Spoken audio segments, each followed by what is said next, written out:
ในตอนบ่ายวันที่ 8 เมษายน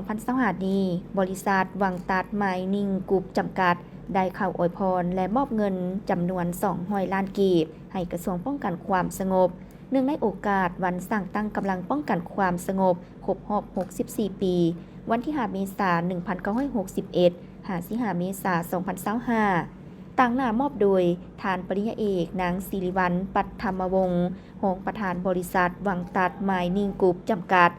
และกล่าวรับโดยทานพลโทกงทองพงษ์วิจิตรรองรัฐมนตรีกระทรวงป้องกันความสงบพร้อมด้วยภาคส่วนที่เกี่ยวข้องเข้าร่วม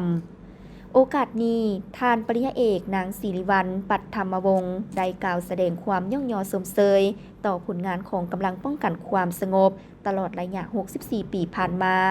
และกล่าวอวยพรอันประเสริฐแก่คณะพรรคคณะนำกระทรวงป้องกันความสงบจงมีสุขภาพแข็งแรง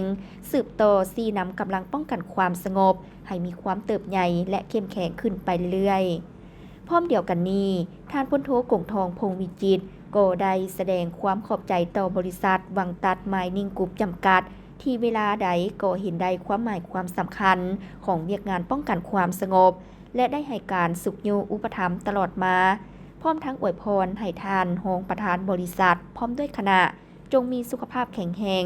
การดำเนินธุรกิจให้ประสบผลสำเร็จและก้าวหน้าขึ้นไปเรื่อยๆพร้อมนี้พลโทกงทองพงษ์วิจิตรยังได้ตั้งหน้ากระทรวงป้องกันความสงบมอบใบสมเชยให้แก่บริษัทวังตัดไมนิ่งกรุ๊ปจำกัดที่ได้ประกอบส่วนสุขยูเงินให้กระทรวงป้องกันความสงบเนื่องในโอกาสวันสั่งตั้งกำลังป้องกันความสงบครบรอบ 64 ปี